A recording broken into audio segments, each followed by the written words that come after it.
Léal Métro, premier fournisseur et livreur de produits frais et locaux aux restaurateurs partout en France, vous présente. Sud Radio, 10h-11h, Ferniaud fait le marché. Bonjour à tous, un bon dimanche et ce matin dans notre panier des fruits à coque. Ah, qu'est-ce que c'est que ça, les fruits à coque? Oui, c'est l'appellation pour toutes ces graines qu'on consomme en général grillées ou séchées, même fraîches pour certaines. Alors on pense, évidemment, la première qui nous vient à l'idée, c'est l'amande.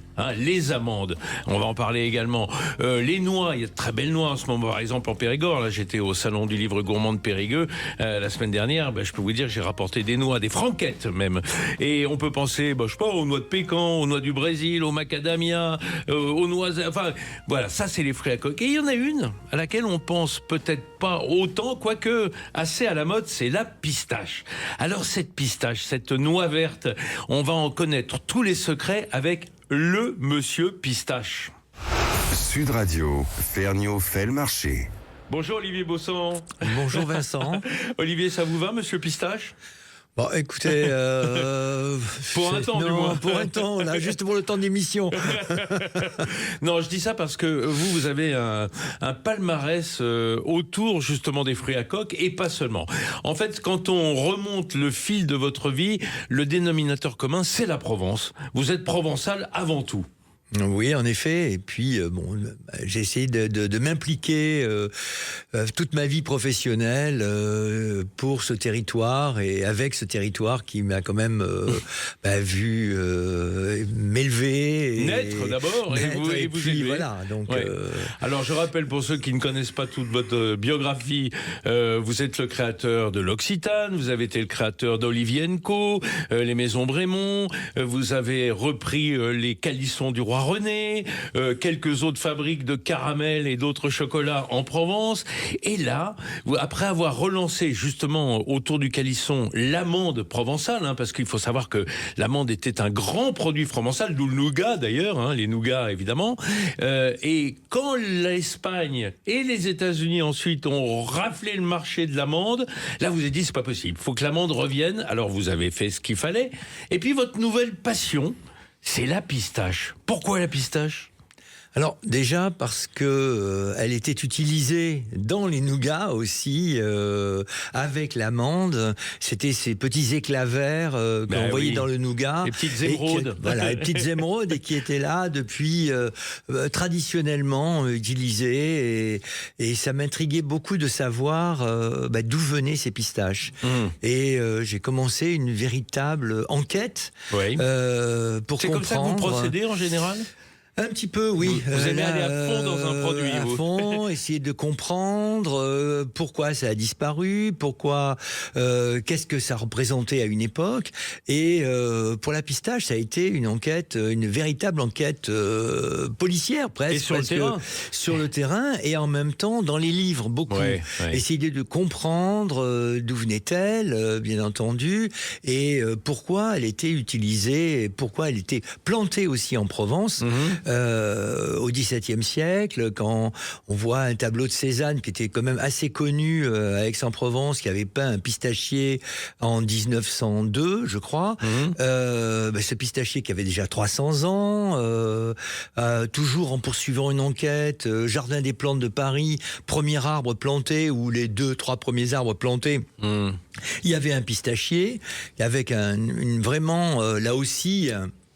C'était un produit en fait qui représentait une certaine un exotisme à un moment donné, puisque des cuisiniers la préparaient et la servaient à la cour du roi Louis XIV. J'ai retrouvé des recettes d'un cuisinier, des recettes de 1656 où la pistache était préparée en omelette en tourte, ce qui était quand même assez surprenant. Et cette pistache qui du coup en Provence était là et pourquoi a-t-elle disparu et ça c'était vraiment une enquête. C'était vraiment le plus intéressant, c'était se dire mais mais si c'était là, pourquoi ça pourrait pas Qu'est-ce revenir ? qui s'est passé ? Et qu'est-ce qui s'est passé ? Et donc, effectivement, on a pu arriver à comprendre que c'est la vigne qui a été plus intéressante à un moment donné au 19e Vous voulez dire que siècle. c'était d'un meilleur rapport, quoi. Meilleur rapport pour les agriculteurs. Parce que, le pistachier, comme l'amandier, comme l'olivier, c'est des cultures quand même qui prennent... c'est des arbres qui prennent du temps pour grandir et pour être récoltés. Oui, c'est comme un chêne truffier, quoi. Faut attendre. Il faut attendre. Avant que ça rende. Et c'est vrai qu'à une époque, ça a été un moyen de dire, mais finalement, le pistachier est beaucoup moins intéressant. D'accord. Le prix n'était peut-être pas si intéressant que ça. Peut-être ça intéressait moins de monde. Il n'y avait pas la mode du Dubaï, de tous ces chocolatiers. Voilà, et puis le phénomène santé aussi de la pistache qui a poussé un peu son désir d'utilisation, parce que c'est aussi comme c'est un fruit sec, comme vous l'avez dit, avec toutes ses propriétés de protéines, de vitamines. On dit que c'est le moins gras, le moins oléagineux en quelque sorte de tous ces fruits à coque. C'est le moins gras, c'est beaucoup moins gras qu'une amande, bien sûr, beaucoup moins gras qu'une noix de macadamia, n'en parlons pas.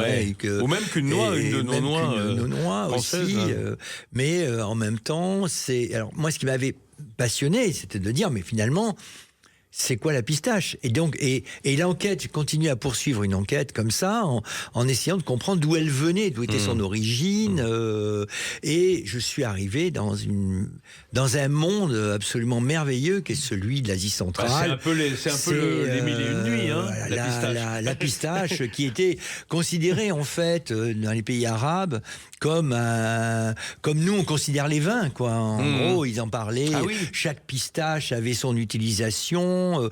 Ils donnaient des noms particuliers selon comment elles étaient, si elles étaient longues, plus courtes. Il y avait des noms comme les langues d'oiseaux, pistache langue d'oiseau, pistache dents du dromadaire, parce qu'elles étaient longues et un peu plus dures, la coquille. Et à chaque fois, il y avait une utilisation. Et quand on remontait, plus j'ai remonté dans les recettes anciennes, en Syrie, bien entendu, parce que à Damas, c'était vraiment les endroits où il y avait les plus grands cuisiniers possibles qui préparaient la pistache. Et à chaque fois, ce respect devant ce fruit sec, cette façon de le travailler. Je me dis, mais c'est merveilleux à essayer de retracer tout ça et de les réexpliquer, en fait, au public français. À travers des boutiques que vous venez d'ouvrir. On va y venir tout de suite.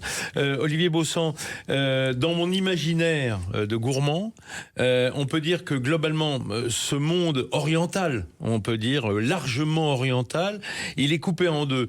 On peut dire que l'amande, c'est vraiment la Méditerranée et le Proche-Orient, le début du Proche-Orient, et puis on passe avec le Proche et Moyen-Orient à la pistache. Avec la pistache, exactement. Parce que c'est le berceau, l'Iran et la Turquie. Voilà, mettons aussi l'Olivier, côté Méditerranée aussi. Et c'est vrai que c'était ça. Moi, je trouvais que essayer de réexpliquer une culture, de remonter, d'arriver en Sicile avec les conquêtes arabes vers l'an 800.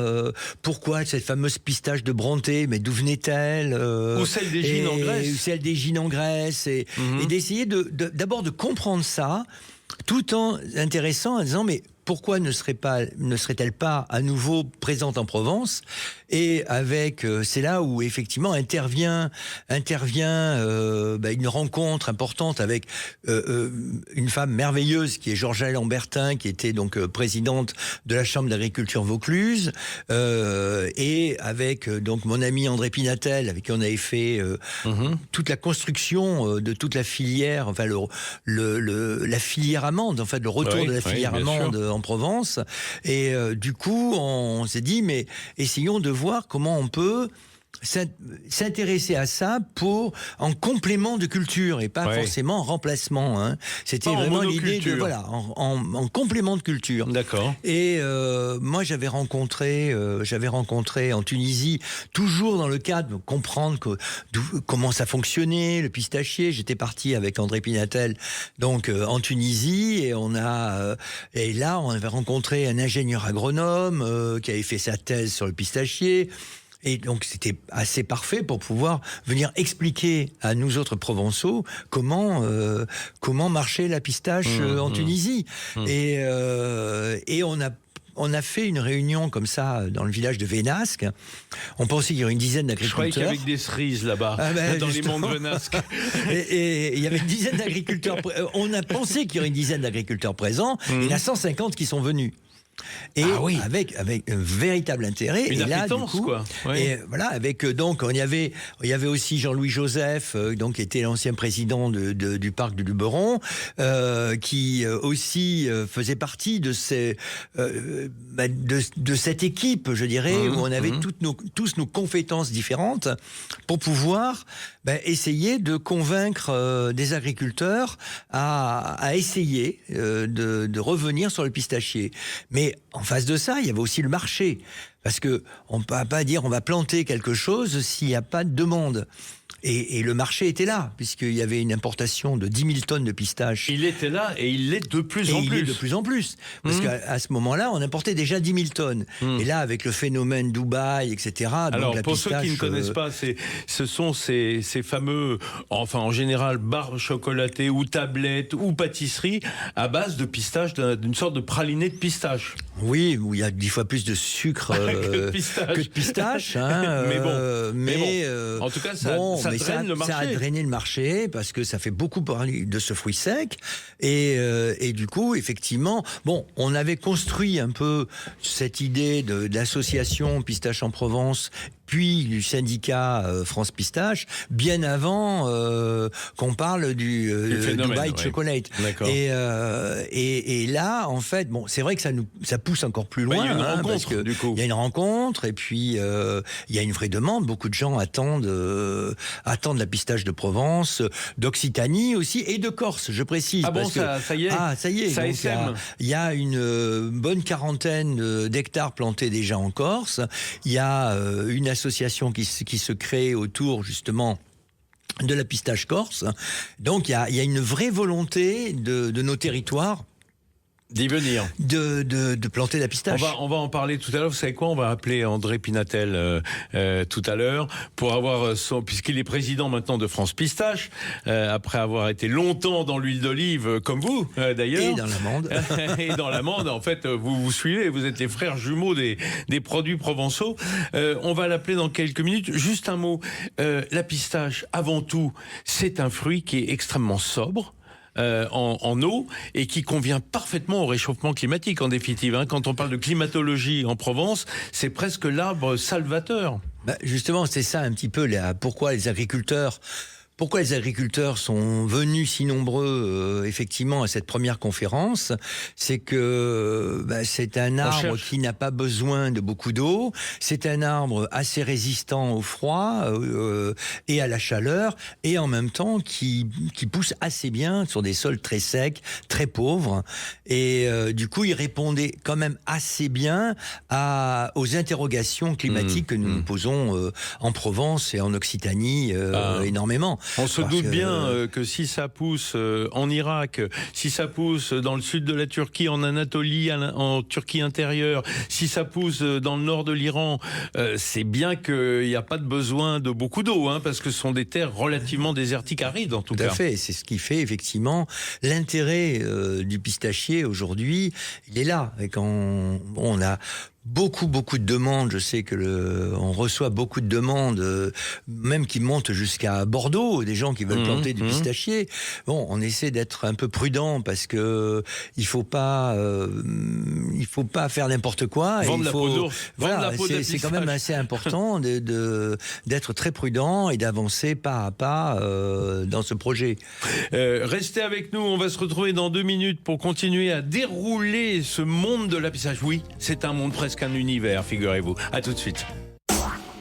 Léal Métro, premier fournisseur et livreur de produits frais et locaux aux restaurateurs partout en France, vous présente Sud Radio, 10h-11h, Ferniaud fait le marché. Et un marché de pistaches. Oui, elle est belle, ma pistache. J'essaye de faire un accent provençal assez moyen sur le marché. Olivier Baussan est avec nous, le créateur des maisons de la pistache et du musée de la pistache aussi, Olivier Baussan. De la collection variétale plutôt la collection, de pistaches. C'est pas pareil. Attention, la collection variétale, c'est très important. Et c'est où? C'est à côté de chez vous, en Provence? Oui, c'est sur le plateau de Valençol. D'accord. Là où d'habitude on trouvait de la lavande, du lavandin, et vous l'avez un peu remplacé par les pistachiers. Oui, mais il y a aussi, il y a un grand retour de l'amandier aussi sur le plateau de Valençol et d'Olivier. C'était votre combat précédent, ça. Tout à fait. Qui est toujours amené d'ailleurs. Avec André. D'ailleurs, André Pinatel, le président de France Pistache, est avec nous ce matin. Bonjour André. Bonjour. On vous dérange pas, vous revenez du marché, vous avez vendu de la pistache ou c'est pas encore sur les marchés provençaux? Non, j'en ai acheté. Ah bon, d'accord. André Pinatel, alors ce qui est drôle, c'est que c'est votre vieux comparse Olivier Baussan, hein, parce que vous avez été dans l'olive en même temps. En fait, vous êtes passé d'un fruit vert à un autre fruit vert. Vous êtes passé de l'olive à la pistache. Vous avez fait un saut de puce par-dessus les amandiers dont vous vous êtes occupés aussi tous les deux. En fait, il vous entraîne dans toutes ces aventures. Hein. C'est vrai, parce qu'on s'entend bien. Oui. C'est la philosophie d'Olivier qui est extraordinaire. Je vais vous donner une petite anecdote. Un jour, quand il était dans l'huile d'olive, c'est une année où il y avait peu d'olives. Ouais. Et je rencontre Olivier et je lui dis, tu sais Olivier, cette année, je ne sais pas si je pourrais te fournir ce que tu as besoin. Ouais. Mais en tout cas, si je fais ce que je peux, mais elle sera sûrement plus chère. Ouais. Et lui, il me dit, mais je te demande pas le prix, je veux que tu me fasses de la bonne huile. Et de l'huile d'Aglando surtout, hein, voilà, qui est votre olive du côté des Mets, là, en Haute-Provence, qui est absolument merveilleuse, avec des caractères fantastiques. Alors, est-ce que justement, vous trouvez votre bonheur dans la pistache comme vous l'avez connu dans le livre? Oui, c'est ça. Mais on voit que c'est quelque chose qui est assez fascinant, puisque on découvre quand même beaucoup de choses que l'on ne connaissait pas. La pistache, on pensait que ça n'avait jamais existé en Provence, et puis au fur et à mesure de nos discussions, on en voit par-ci par-là, on en voit qu'il y en a qui ont plus de 50 ans, il y en a quand même plus de 100 ans. Donc on voit que les choses avaient un peu disparu. Et il suffirait d'une étincelle, comme dirait Johnny, pour mettre le feu. Alors, Olivier nous l'a raconté en première partie, justement la naissance de ce projet entre vous sur base historique, hein, parce que on n'invente rien, on ne vient pas délocaliser une pistache du Moyen-Orient dans la Provence. Elle y était depuis longtemps. Ça, il nous l'a raconté. Et aujourd'hui, alors, ce qui est extraordinaire, c'est cet engouement, comme l'a expliqué Olivier Baussan, comme culture de complément, agriculture de complément, pour beaucoup d'agriculteurs qui trouvent là un moyen, effectivement, avec un marché qui est assez porteur, du côté des confiseurs et des chocolatiers, qui trouvent là un bon moyen de complémenter leur revenu. Mais oui, d'abord, ça permet aussi de rentrer cette production dans des cultures qui sont favorables au changement climatique. Eh oui, ce qu'on disait, Olivier, la chaleur, la sécheresse, le manque d'eau, tout ça ne fait pas peur au pistachier. Voilà, le pistachier, si on l'arrose, c'est un peu mieux parce qu'on aura une production légèrement plus supérieure, rapide, 5 ans. Si on l'arrose pas, il faudra attendre un an de plus, mais il produira toujours. Alors Olivier, c'est bon d'entendre André nous peindre un tableau tout en vert sur la Provence, entre l'amande et la pistache. Est-ce que dans les années qui vont venir, est-ce que la France est appelée à prendre une part de marché significative, parce que aujourd'hui tant la pistache que l'amande, c'est les États-Unis, grosso modo, qui font le marché. Un peu l'Espagne. Un peu l'Espagne, en tout cas en Europe, c'est sûr. Et pour la pistache, ce terroir moyen-oriental entre l'est de l'Irak, l'Iran, le sud de la Turquie, il y a quand même une production aussi importante. Oui, en fait, nous, on ne vise pas forcément à prendre une énorme part du marché de l'importation actuelle. Je pense que les agriculteurs voient le pistachier comme un complément, effectivement, de culture, mais aussi, il faut comprendre qu'en Provence, notamment, nous n'avons pas on a des petites parcelles. Oui, c'est ça. Et c'est pas la Californie, c'est voilà, sûr. Si on vise actuellement, il y a à peu près 500 hectares plantés. Si on vise 3000 hectares, oui. mais 3000 hectares ne pèseront jamais, ne prendront jamais, ne serait-ce que 10% peut-être du marché d'importation qui est là en France. Donc ça restera confidentiel, quoi qu'il arrive. Mais bon, le confidentiel, dès l'instant où il y a 3000 hectares, c'est comme l'amande chez nous. Elle reviendra pas. On va pas avec les amandiers enlever le marché américain, voler quoi que ce soit au marché américain ou espagnol, qui seront toujours moins chers. C'était un peu comme avec l'huile d'olive. C'était un peu comme avec l'huile d'olive aussi. L'huile d'olive en Espagne. Voilà. Oui, bien sûr. André Pinatel, cette pistache française, est-ce qu'elle intéresse déjà, en dehors du consommateur, je veux dire du consommateur final, est-ce qu'elle intéresse déjà nos pâtissiers, nos chocolatiers, nos confiseurs? Ah oui, ça c'est sûr qu'elle sont. Elle est particulièrement attendue, je pourrais dire. Ouais. Il y a des amis, notamment un ami d'Olivier, là, qui est un grand pâtissier, qui a dit: moi, faites de la pistache, je vous les achète toutes. Donc, ah ouais. Oui, c'est pour dire que elle est quand même bien attendue. Hein. Oui, pourtant, elle est naissante, quoi, parce qu'il faut du temps pour faire pousser pistachier. Oui, c'est sûr, mais je crois que ça a un peu surpris. Je crois que notre filière, quand on a démarré, elle a un peu surpris les gens, parce que les gens qui avaient l'habitude d'acheter de la pistache donc extérieure, on dit mais c'est super ça, on va pouvoir faire de la pistache chez nous. Alors tout le monde a cru sûrement que on allait en faire des grosses quantités, mais quand même la dynamique a démarré de là. C'est-à-dire que les gens ont compris qu'on pouvait utiliser cette pistache provençale en la valorisant un peu. Vous savez, c'est ce qui nous avait marqué quand on était parti au Maroc avec quelques-uns, avec Jean-Louis Joseph, Olivier. On avait vu que le terroir marocain, enfin la terre marocaine, l'espace marocain, ressemblait beaucoup au nôtre. Oui. J'ai dit, il n'y a pas de raison qu'on ne soit pas capable de faire de la pistache à peu près comme il se fait là-bas, avec des écarts de température assez forts. Oui. Et c'est comme ça qu'on est parti en disant, mais on va essayer de voir tout ce qui se fait ailleurs, et après on démarrera. Olivier Baussan, vous êtes spécialiste des deux produits, des trois je dirais même. Est-ce que le biotope et le sous-sol, c'est le même pour l'olive, l'amande et la pistache? Non, en fait, c'est ce qui est merveilleux aussi avec l'olive, l'amande, la pistache. C'est selon le sol, elle s'adapte et ça donne aussi des saveurs différentes. Hein. C'est-à-dire qu'on a une pistache de terroir, comme on l'aurait. On va avoir une pistache de terroir, même avec des variétés. Par exemple, une variété qui peut venir, par exemple, de Sicile, comme la Napolitana, par exemple. Elle va sur un biotope provençal, elle va avoir un tout autre goût que celle qu'on va trouver en Sicile. Ah oui, ça c'est intéressant. André, ça veut dire que ça laisse une place à presque peut-être des IGP de pistache de Provence? C'est un peu l'idée, ce serait l'idée de la caractériser par un signe de qualité.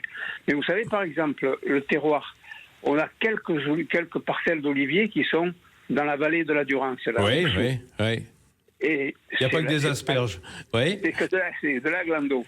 Mais quand on ramasse celles qui sont au-dessus, dans les collines, un peu au-dessus du canal de Homé, l'huile, elle est complètement différente. Ah oui, bien sûr. Complètement différente, parce que le calcaire apporte une touche assez particulière à la glando, alors que dans la vallée, les terrains sont de la bonne terre, mais presque trop bonne, quoi. Merci beaucoup, André Pinatel, président de France Pistache. Je vous laisse retourner à votre dimanche matin tranquille. Nous, on va continuer. On va parler de goût de pistache, notamment avec Olivier Baussan. Puis on recevra un chef iranien quand même, pour parler un peu de choses sérieuses, de l'utilisation de la pistache en cuisine. Restez avec nous, on se retrouve tout de suite.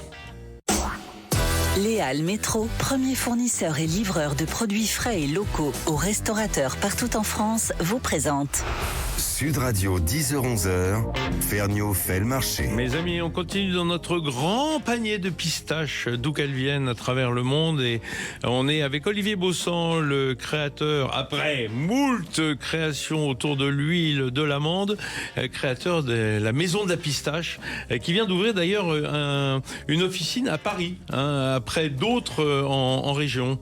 Oui, tout à fait. Donc, si je peux me faire de la publicité, je vais dire que c'est rue du Bac à Paris, dans le 7e. D'accord. Tout à fait. Et où est-ce qu'il y a des maisons de la pistache en dehors de ça? À Lyon, je crois. Il y en a une à Lyon, dans le 2e, donc sur la presqu'île de Lyon, et une à Aix-en-Provence aussi, tout en haut du cours Mirabeau, rue d'Italie. Mais ça, Aix-en-Provence, vous êtes chez vous, hein, Aix-en-Provence, hein, déjà avec le calisson, oui. Calisson du roi René. Alors, on reçoit ce matin un chef iranien, c'est Sam Tavassoli. Bonjour Sam. Bonjour. Restaurant Mazet à Paris, dans ce qu'on appelle la Petite Téhéran, le quartier iranien de Paris, dans le 15e arrondissement, derrière Beaugrenelle, en quelque sorte. Merci de m'accueillir. Mais c'est parce que plus ça va, plus on passe dans la rue des entrepreneurs et plus on voit les officines iraniennes s'installer d'un côté et de l'autre de la rue. C'est bien agréable d'ailleurs parce que on peut aller y faire son marché et aussi déjeuner ou dîner dans les différents restaurants de la rue. Alors Sam, je vous ai invité parce que tout à l'heure on va parler un peu cuisine, mais d'abord je voulais vous laisser découvrir l'offre de la Maison de la Pistache telle que l'a pensé Olivier Baussan. Alors Olivier, ce qui est intéressant à la Maison de la Pistache, d'abord je pense qu'il y a peut-être une petite confusion. Moi je l'aurais peut-être appelé la Maison des Pistaches, parce qu'on découvre que la pistache ce n'est pas un fruit à coque, c'est une multitude d'origines et de variétés. Oui, tout à fait. Et puis moi, c'est ce que j'aime présenter, en fait, les origines, les variétés, les façons de les cultiver aussi, et qu'elles viennent justement d'Iran, qu'elles viennent de Grèce, qu'elles viennent d'Italie, un peu de partout. Le berceau, c'est un peu ce croissant d'or là. Enfin, en tout cas, entre le Tigre et l'Euphrate, et même un peu plus loin en Perse. Le berceau, c'est l'Asie centrale. L'Asie centrale, voilà. Voilà, plus de 3000 ans quand même d'histoire derrière et une culture qui s'est propagée comme ça, qui a suivi la route, un peu la route des épices, la route de la soie, et donc la pistache s'est propagée comme ça un peu, et est arrivée avec les conquêtes arabes aussi, parce que c'est toujours là quand on voit et l'Empire ottoman jusqu'aux portes de Vienne. Voilà, et donc à chaque fois, et les gens partaient avec leurs pistachiers aussi, leurs oliviers bien entendu, leurs pistachiers, et c'était leur garde-manger, et implanter leur culture finalement et leur propre goût, parce que la pistache faisait partie effectivement de l'alimentation de base. Comme le safran d'ailleurs. Comme le safran d'ailleurs. Le safran oui, bien sûr, au Maroc, en Espagne. Alors Sam Tavassoli, je me tourne vers vous. Vous êtes du nord de l'Iran. On a dans la culture iranienne, je dirais, c'est presque naturel. La pistache, ça fait partie du goût des produits iraniens et de la cuisine iranienne. Elle est partout, cette pistache. Oui, je vais même aller plus loin. Je pense que si vous rentrez chez quelqu'un en Iran, il y aura un bol de pistache sur la table. Enfin, c'est-à-dire, c'est vraiment. C'est le truc de l'apéro, quoi. Alors, en Iran, l'apéro, ça peut être un verre de thé. Non, en mais tout cas. C'est exactement ça, en fait. La pistache, il y a toujours un bol sur la table. À n'importe quelle heure, on peut en manger. Et dans la cuisine, évidemment dans les desserts, mais ça comme partout dans le monde. Mais nous, dans la cuisine, même dans la plat salé, on parsème de pistache un peu partout. On aime ça, le croquant, le goût de la pistache. Et puis cet arôme, parce que c'est ce qu'on découvre chez vous, Olivier Baussan, c'est qu'il n'y a pas un goût de pistache. Alors c'est vrai que nous, occidentaux, on est un peu forgés à un goût de pistache qui est souvent un goût fabriqué dans les glaces, d'ailleurs, à partir d'amandes amères et d'autres arômes. C'est ça le problème d'ailleurs. Mais le goût naturel de la pistache, des pistaches, c'est incroyable. Combien de variétés, grosso modo ? Qu'on présente nous actuellement au moins une quinzaine. Au moins une quinzaine. Voilà. Et avec des grandes variétés évidemment qui sont utilisées par exemple par les Américains, qu'est la Kerman. Du nom d'une ville d'ailleurs d'Iran. En fait, qui a été empruntée en fait par un ingénieur agronome il y a une centaine d'années lorsqu'il a ramené ça en Californie, et celle qui poussait le mieux, celle qui était le plus adaptée. Dans le biotope, Bon, ben il l'a appelé Kerman, mais c'était pas le nom de la variété d'origine quand il l'avait ramené, quoi, en fait. Hein, oui, c'est ça. Il l'avait ramené. D'ailleurs, on dit Kerman. Hein, Kermanshah, en fait, c'est Kerman, c'est la région des Kurdes, surtout là-bas. Ouais, d'accord. Mais vous avez, par exemple, un truc incroyable, une pistache sauvage. Tout à fait. Alors, la pistache sauvage vient des Monts Agros. Alors, il faut savoir que les Monts Agros, c'est ça, hein, c'est un peu la cordillère des Andes qui est tout à l'ouest de l'Iran, qui va de haut en bas. Et vous, c'est plutôt du côté des lacs, en haut, vers le haut. Et puis avec, en fait, c'est cette chaîne montagneuse qui sépare un peu la Turquie de l'Iran. Hein. Aussi, oui. Et donc, on a trouvé une jeune coopérative c'est des jeunes gens en fait qui vont récolter ces pistaches historiques. On dirait c'est des toutes petites pistaches. On appelle presque nous des grains de caviar, hein, tellement elle est petite. Ouais, c'est gros comme un très gros grain de riz, quoi. Ah, tout à fait. Hein, et puis ça a un goût incroyable, d'épices. C'est très poivré en bouche. Une salinité. Et une naturelle. Salinité qui est là aussi. Et donc on a du coup, c'est vrai qu'on la présente donc du coup en glace pour la sublimer un peu plus, parce que bon, manger toute seule comme ça, c'est des minuscules pistaches, hein, donc. Mais dès l'instant où on la travaille dans une glace, par exemple, ça fait ressortir toutes ces saveurs en bouche. Sam Tavassoli, ici, on a un peu l'habitude, un peu à la manière des amandes ou des noisettes, de griller les pistaches. Est-ce que en Iran, on les mange crus, juste séchés? Oui, non. En fait, il y a certaines recettes où on va les faire revenir, on va les faire un peu griller torréfier. Après, on va y ajouter un peu de citron, un peu de safran. Et d'ailleurs, dans les magasins en Iran, les grands magasins qui vendent des pistaches, généralement, ils ont des étalages pleins de pistaches avec différents parfums, en fait. Donc oui, on va aussi les griller pour les manger. Et les aromatiser. Hein, oui, ça, exactement. C'est ce que vous faites aussi à la maison de la pistache. En essayant de reprendre un petit peu d'anciennes recettes perses, syriennes, et ne pas réinventer l'histoire, en fait, essayant de retrouver des recettes. On pourrait dire. Les recettes. Pour les présenter comme ça, et présenter aussi les pistaches donc en pâte, la pâte pure, donc broyée complètement. Là, j'ai fait goûter j'étais hier au magasin, je faisais goûter une pâte justement de la région de Qazvin, que vous connaissez sans doute très bien, qui est une variété en fait qui porte aussi le nom de Qazvin. Et qui est très beurré en bouche. On a l'impression on peut la manger directement comme ça, très riche, très beurré. On peut simplement la mélanger avec un peu de fromage blanc ou un yaourt, et puis c'est un bonheur simple. Hein, et pourtant, on le répète, la pistache est la moins calorique de tous ces fruits oléagineux, hein, de ces fruits à coque. C'est la moins grasse, en fait. Ouais. C'est la moins grasse.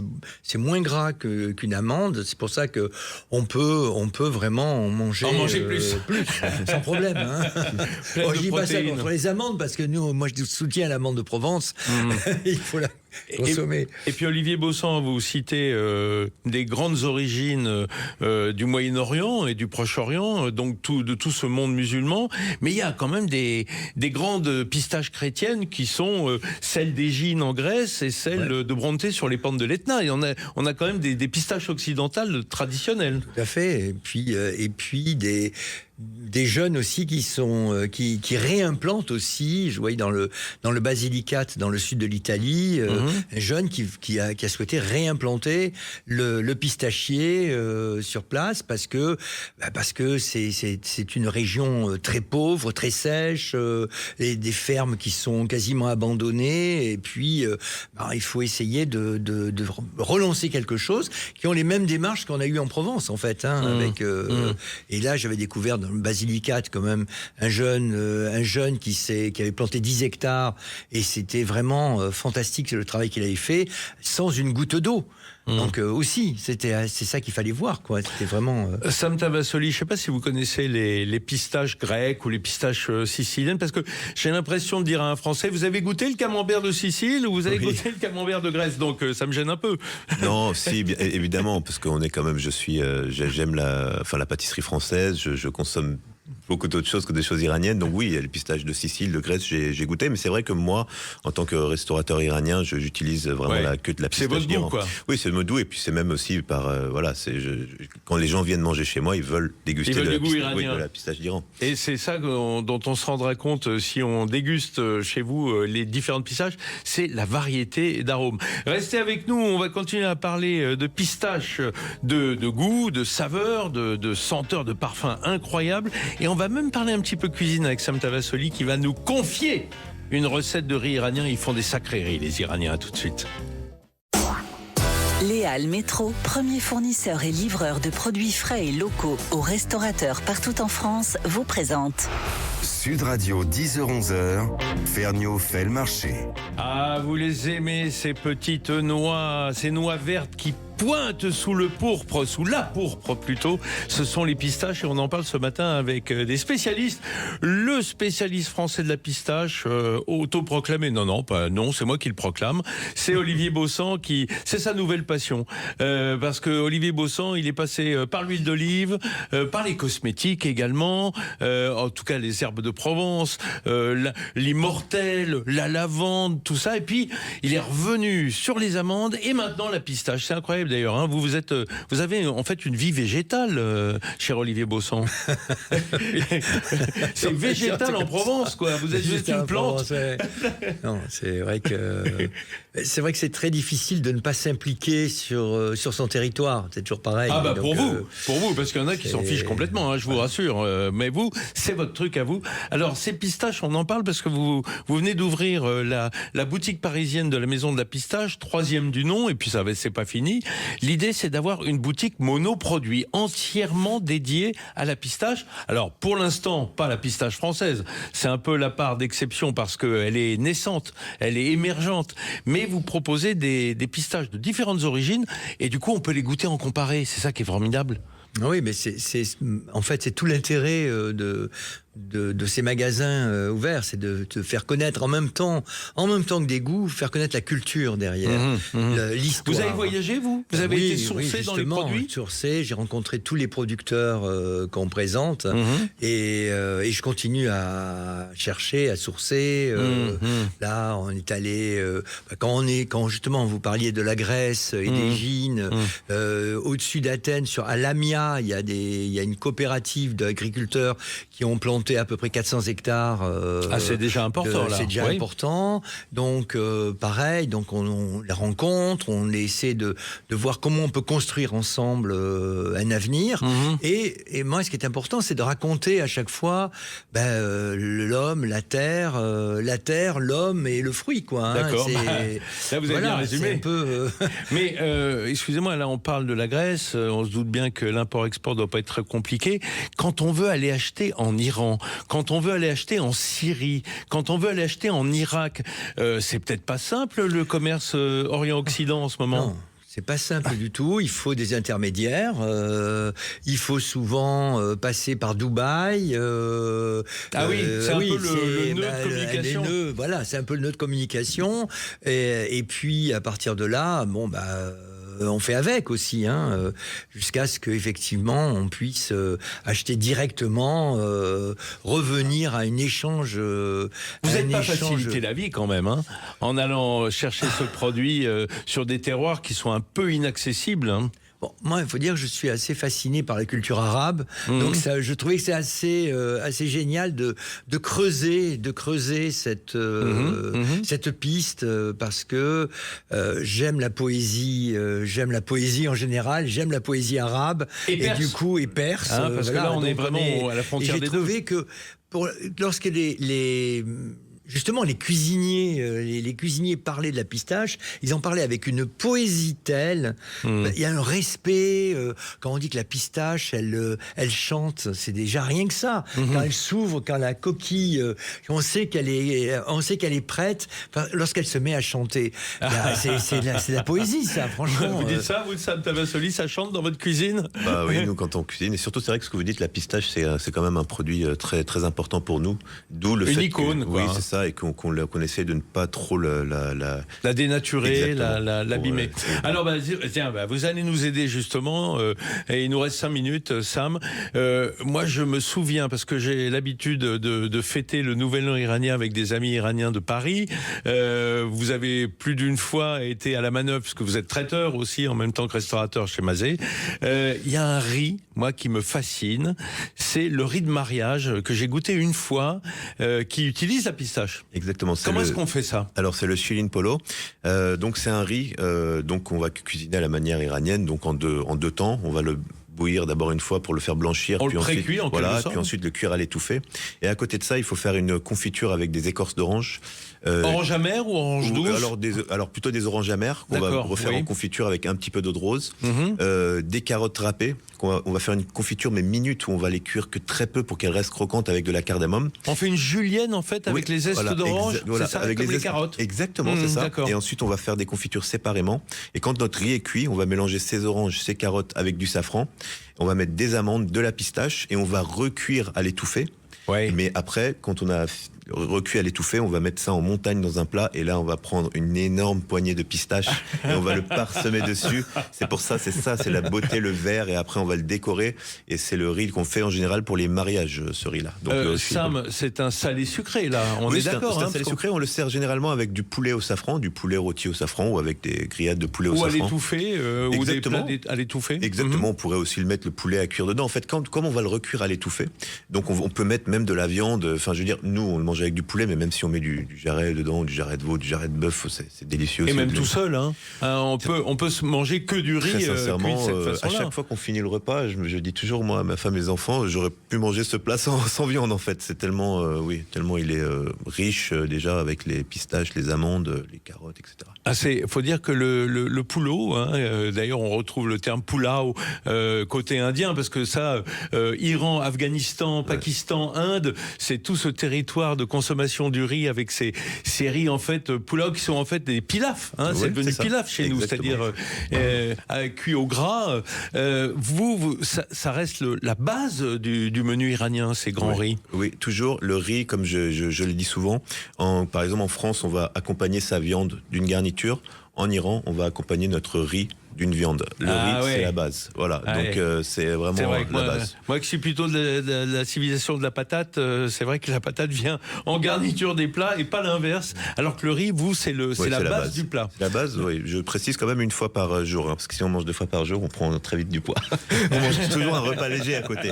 Une petite omelette, des petits légumes. Ouais. Donc, c'est pour ça. On peut pas. Un peu de verdure. Voilà, exactement. Mais la pistache, c'est une verdure, Olivier Baussan, hein, si on la regarde. Si on la regarde bien, tout à fait. Et puis, il y a un travail très très intéressant en ce moment par une chef notamment qui s'appelle Nadia Samu, qui est pas loin, c'est qui la est en fille Provence, de Rennes, c'est la fille de Rennes, qui essaie de travailler la gauve de la pistache, donc l'enveloppe verte que l'on voit, enfin rouge verte un peu, que l'on voit au moment où on l'accueille, la pistache, et donc généralement on enlève cette gauve pour retrouver la coquille, et elle essaie de voir ce qu'elle peut faire avec la gauve, et ça c'est très intéressant parce qu'en fait, on s'aperçoit que rien ne se perd. Rien ne se perd. Avec les feuilles, on fait, on peut distiller effectivement et faire une liqueur.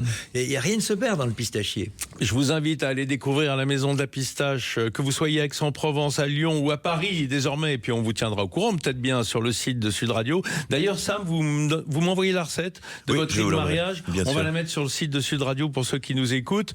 Et je vous invite aussi, si vous avez la chance comme moi, un moment en été, d'être du côté des Gines ou de Bronté, au moment de la récolte, de manger les pistaches fraîches, vraiment cueillies sur l'arbre, c'est un goût absolument incroyable. Mais comme est le goût des pistaches qu'on trouve chez vous, cher Olivier Baussan, merci de venir nous voir ce matin. Merci de m'avoir invité. Et merci Sam de nous avoir régalé, enfin, pas encore régalé avec le plat, mais déjà avec la recette, et ça nous fait saliver.